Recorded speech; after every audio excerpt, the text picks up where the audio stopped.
de permanecer.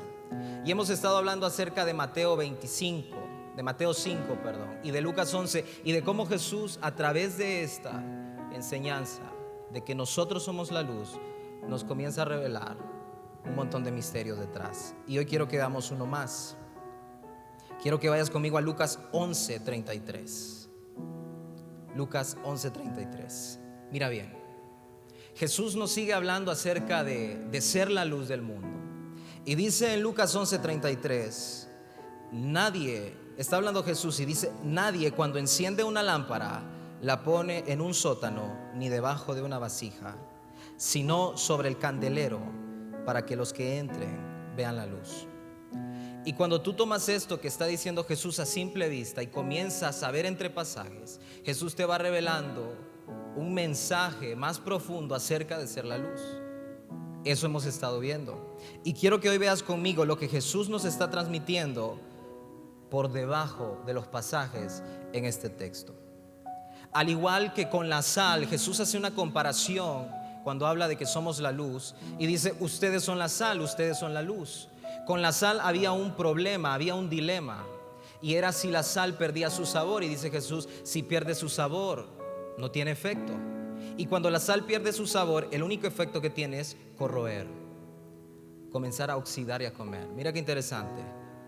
Ahora, cuando dice Jesús, ustedes son la luz, son lámparas, Jesús nos está hablando de algo más. Y aquí Jesús nos está presentando el dilema de ser la luz. Y eso es lo primero que veremos, el dilema de ser la luz. ¿Cuál es el dilema que Jesús nos presenta de ser la luz? Si ser sal, el dilema es perder el sabor. Jesús nos habla en el pasaje que el dilema de ser la luz es ocultar la luz. El dilema, nos está diciendo Jesús, nadie cuando enciende una lámpara la pone en un sótano. Nadie. Y ese es el dilema de ser la luz. El dilema de ser la luz en tu vida es que de repente quieras ocultar la luz que hay en tu vida, quieras apagar y aplazar la luz que Dios ha depositado en tu vida. Pero Jesús utiliza un elemento y es la lámpara, y Él lo utiliza a propósito. La lámpara en los tiempos de Jesús eran candiles de barro, se les depositaba aceite de olivo y se les ponía una mecha y ardían hasta que el aceite se consumía. Y Jesús utiliza este elemento de la lámpara para representarnos y para darnos un mensaje detrás de ello. Así que te hago la primera pregunta de esta noche: ¿cuándo se oculta una lámpara? ¿Cuándo ocultas una lámpara? ¿Cuándo apagas la luz? Y hay 4 momentos naturales que todos hemos pasado, que todos los hemos vivido, cuando tú ocultas una lámpara. Y quiero que veas lo que detrás de este pasaje nos está enseñando. 4 momentos para que los puedas anotar. Mira bien, en primer lugar, tú ocultas una lámpara o apagas la luz cuando no quieres ser visto. Sí, a todos nos ha pasado, ¿verdad? Estás ahí, la luz alumbra mucho, no quieres que alguien te vea, apagas la luz. En segundo lugar, nos estamos quedando dormidos. Todos nos ha pasado, ¿cierto? A otros les gusta dormir con la luz encendida, no hay problema. Pero lo natural es que cuando te estás quedando dormido, tú apagas la luz, porque ya no necesitas la luz. Tus ojos están cerrados. En tercer lugar, cuando la luz nos está estorbando la vista, ¿no es cierto? Y esto es porque cuando estás viendo mucho en la oscuridad, tu ojo se cierra para tratar de enfocarse bien en lo que estás viendo, y encienden la luz y te molesta. Esa es una tercera ocasión cuando tú apagas la luz o ocultas la lámpara. Y en cuarto lugar, hablando de la lámpara que Jesús está utilizando en ese momento, es cuando el aceite se ha agotado. Pero Jesús está utilizando esto y dice cuando el aceite se está agotando. Así que esto tiene un mensaje espiritual. ¿Sabes? Cuando ocultamos la luz, cuando comenzamos a ocultar aquella luz que se ha depositado en nuestra vida, el mensaje de Jesús. ¿Cuándo? Bueno, cuando no queremos ser vistos como hijos o como hijas de Dios. Cuando de repente este título de representar al cristianismo se está volviendo muy pesado y te sientes muy comprometido en algún ambiente o en alguna situación, entonces comienza la tentación de querer apagar aquella luz.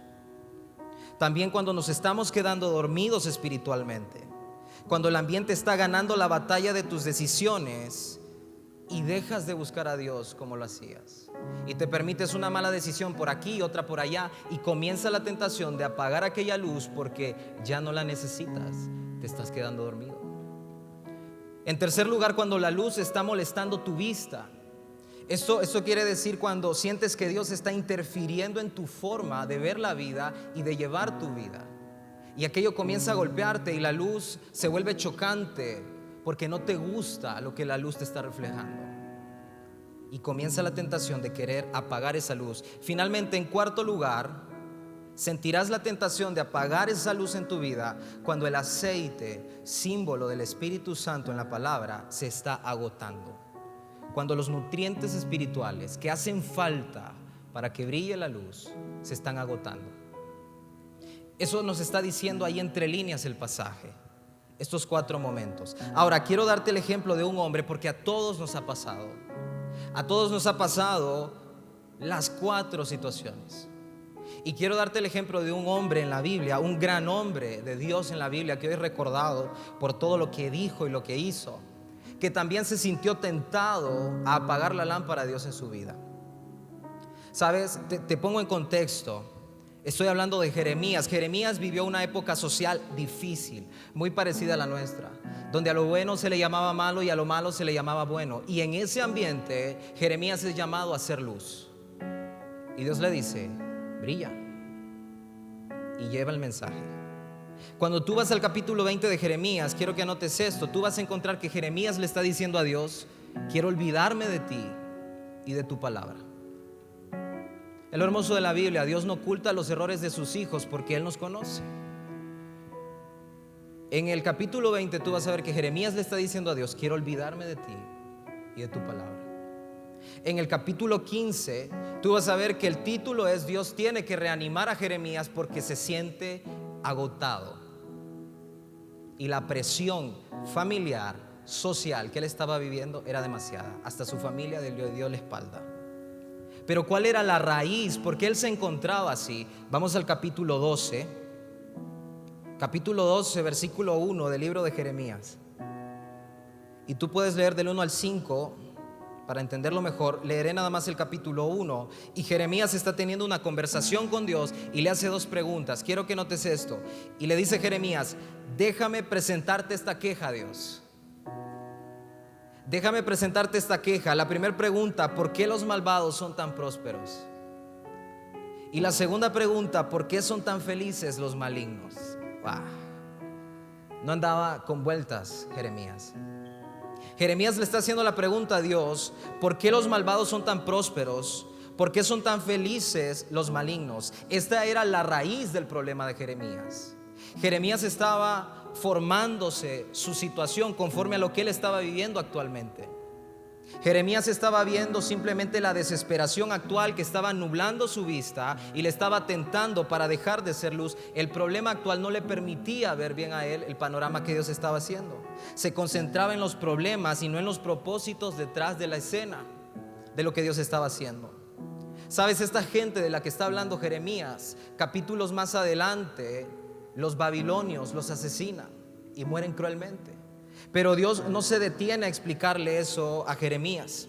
Dios estaba más interesado en desarrollar el corazón de su siervo y que fuera suficientemente fuerte para seguir llevando la luz en medio de la condición actual en la que él se encontraba. Familia, trabajo, donde él estuviera. Tú vas a ver muy a menudo que Dios no da explicaciones en la Biblia. Él deja que tú te des cuenta más adelante si permaneces. Pero veamos la respuesta que Dios le hace a Jeremías. Jeremías 12:5. 2 preguntas le hizo Jeremías y Dios le da 2 respuestas a manera de pregunta. Dios es así. Y muchas veces Dios responde con preguntas retóricas para que tú mismo te des la respuesta, porque ya la sabemos, pero estamos nublados en aquel momento, viendo solo la situación actual. Y le dice Dios: Jeremías, si te cansa competir contra simples hombres, ¿cómo podrás correr contra caballos? Tu primer pregunta, Jeremías, es: ¿por qué prosperan? ¿Por qué son tan prósperos los malvados? Y Dios viene y le responde: Jeremías, si te cansa competir contra simples hombres, ¿cómo vas a correr contra caballos? Otras versiones dicen, si te has cansado de ir a pie, ¿cómo lograrás correr con los caballos? ¿Sabes? Luego Dios le dice, si tropiezas y caes en campo abierto, ¿qué harás en los matorrales del Jordán? Dios está siendo directo con Jeremías y él está diciendo dos cosas. Quiero que veas, en primer lugar, él está diciendo, tú estás cansado porque estás viendo mal, y como estás cansado estás tropezando. Mira lo que Dios está diciendo. Tú estás enfocado en simples mortales, le está diciendo Dios, y entonces estás agotado, y como estás agotado estás tropezando.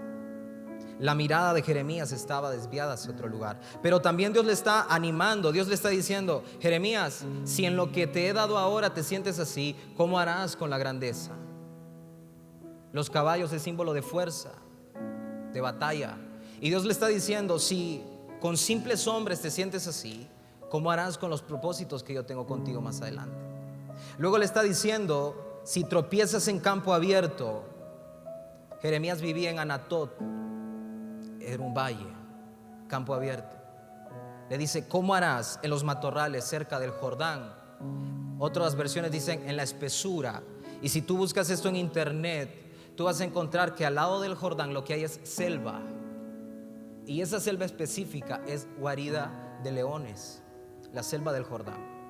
¿Sabes? Dios le está diciendo, el león es representación del enemigo en la palabra muchas veces. Dios le está diciendo, Jeremías, si estás tropezando en un campo abierto, ¿cómo harás en las batallas contra el maligno más adelante? Dios le está recordando algo a Jeremías.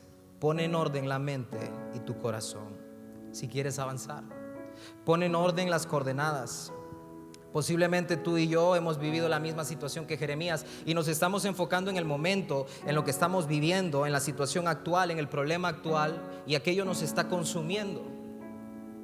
¿Cómo ponemos entonces las coordenadas correctas? ¿Cómo podemos ubicar el punto correcto? Jeremías estaba viendo mal, y por estar viendo mal estaba agotado, y como estaba agotado estaba tropezando.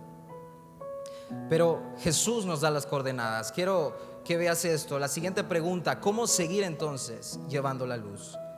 ¿Cómo ponemos esas coordenadas correctas? Jesús nos dijo cómo.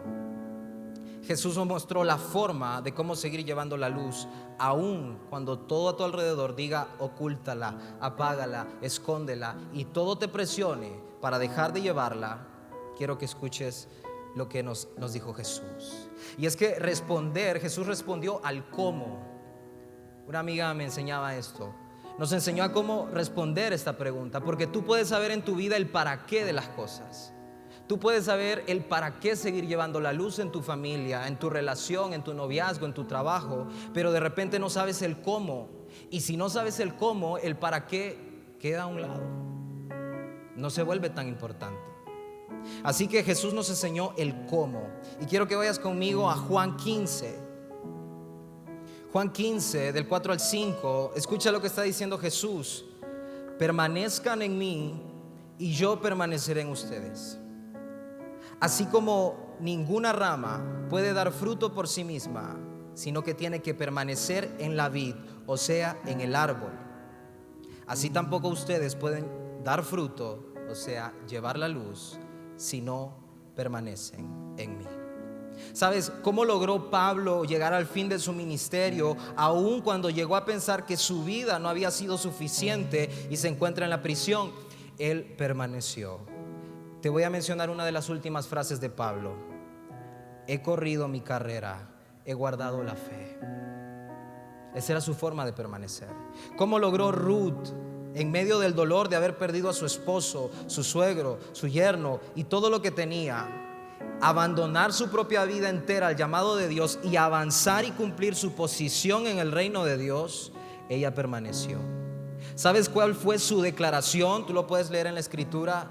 No te dejaré, donde tú mueras, ahí moriré yo. Y eso es representación de lo que ella le estaba diciendo al llamado de Dios en su vida. No te dejaré, donde tú mueras, ahí moriré yo.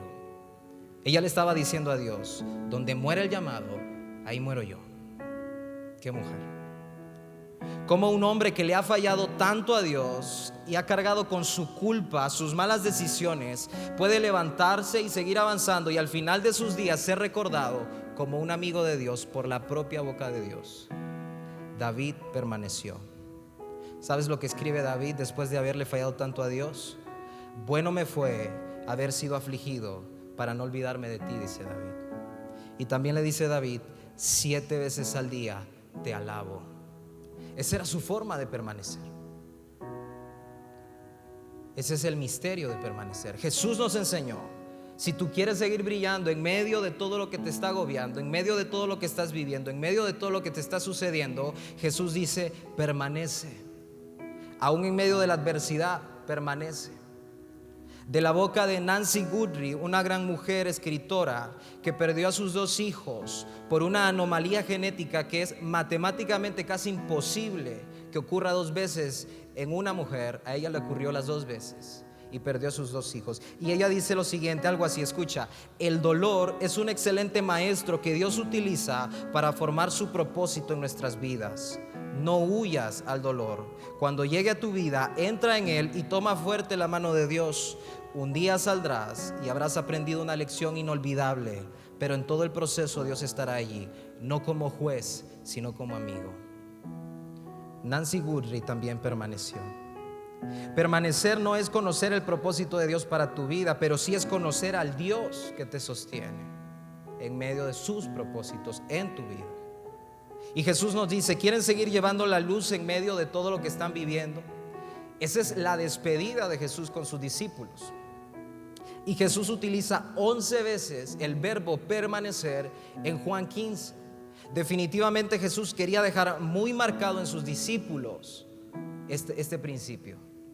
Él está a punto de irse, luego viene la persecución y sus seguidores tienen que enfrentar toda esta situación, y Él les dice: permanezcan, permanezcan, permanezcan, permanezcan. Pero no solo eso, nos dijo cómo permanecer.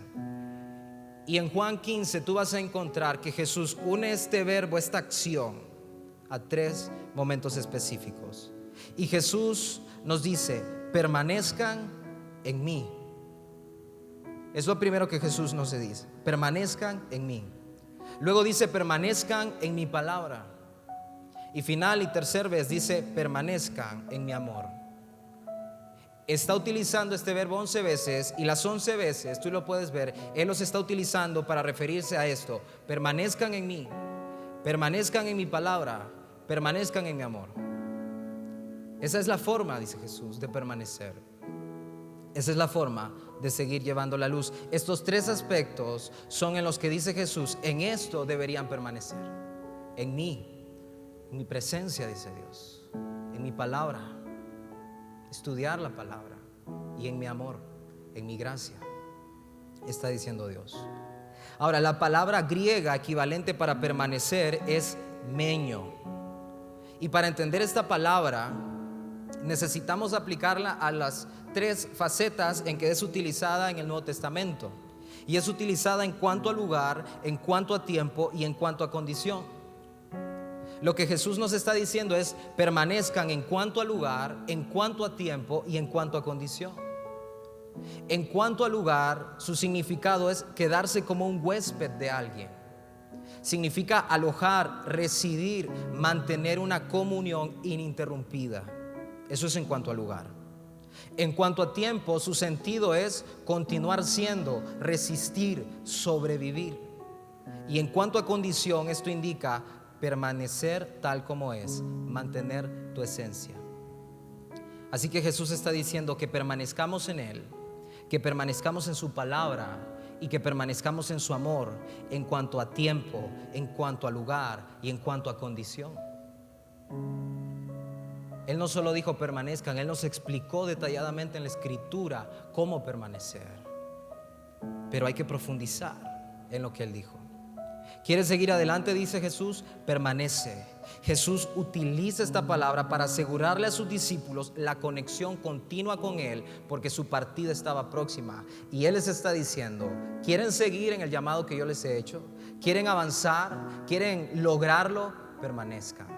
Pero no en cualquier cosa, dice Jesús: permanezcan en mí, permanezcan en mi palabra y por favor permanezcan en mi amor. Permanecer, cuando Él dice permanezcan en mí, Él está hablando de la voluntad, de las elecciones, las decisiones que tomamos. Él nos está hablando de decidir hacer cosas que te expongan a Él. Tú puedes decidir exponerte a un contenido sexual y aquello va a permear tu vida. Tú puedes decidir exponerte a un contenido solo de deporte y aquello va a llenar tu vida. Es que la suma de la exposición que tengas va a terminar llenando tu vida. Tú puedes ponerte el mejor perfume, pero si tú vas a trabajar al campo con heno, no importa qué perfume uses, regresarás con el olor a heno, porque tú estás expuesta y estás expuesto. Así que dijo Jesús: expónganse, decidan exponerse a mi presencia, a mi palabra y a mi amor, y aquello va a nutrir tu vida profundamente. Así que, ¿cómo sigues siendo luz en medio de todo lo que te rodea? Tus problemas en el trabajo, familiares, en la universidad, en tu relación, donde sea, permanece. No hay otra forma. Permanece. Decide exponerte a la palabra de Dios. Esa es la forma. Así que para terminar, solo quiero darte 5 puntos que un pastor llamado Adrian Rogers, buenísimo pastor, los anota y te da el consejo. ¿Cómo hacer mi parte para permanecer? Si quieres anotarlo, lo puedes anotar.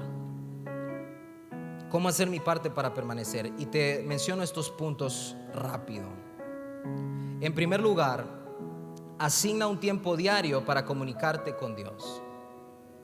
En primer lugar, asigna un tiempo diario. Escucha esto: tiempo diario para comunicarte con Dios. Dios le dijo a Josué: diariamente, Josué. Jesús le está diciendo a sus discípulos: permanezcan continuamente. Ahora, respeta este tiempo. A todos nos cuesta, pero respeta este tiempo, protege este tiempo, valora este tiempo, apártalo para Dios. ¿Cuánto tiempo va a ser? Tú lo vas a ir disponiendo, pero apártalo. En segundo lugar, ten listo un material para este tiempo. Tú necesitas tener una Biblia, un cuaderno y un devocional. Aparta este tiempo y lleva tu Biblia, tu cuaderno y tu devocional. Necesitas una guía para poder estudiar la palabra de Dios. ¿Y por qué un cuaderno? Tercer punto: anota lo que has aprendido o lo que Dios te ha dicho. Anota incluso alguna palabra que te parezca interesante y luego ve a buscar el significado. Pero anota lo que aprendiste de lo que leíste ese día. No necesariamente todo un capítulo, puede ser un versículo, pero anota lo que aprendiste, lo que te gustó o lo que te confrontó de ese pasaje ese día. Anótalo. En cuarto lugar, Adrian Rogers recomienda lo siguiente: primero lee la palabra y después ora, porque es más importante escuchar primero lo que Dios quiere decirte que lo que tú quieres pedirle. Así que primero lee la palabra y luego ora, tomando en cuenta lo que has leído o lo que has anotado. Y en quinto y último lugar, aprende a mantener una vida continua de oración. ¿Qué significa esto? Forma el hábito y ora a cualquier momento del día que tú puedas. Tienes tiempo en el almuerzo de tu trabajo, ve y aparta un tiempo para hablar con Dios. Es en la noche, es en la mañana, madrugadas, tarde, donde tú quieras, pero mantén una constante relación con Dios. Esa será tu parte de permanecer con Dios. Y tú verás cómo comienzas a notar ese cambio en tu vida y comienzas a llevar la luz independientemente de cada tiempo que tú tienes para escuchar la palabra de Dios. Es un tiempo para ponernos a cuentas con Dios, todos.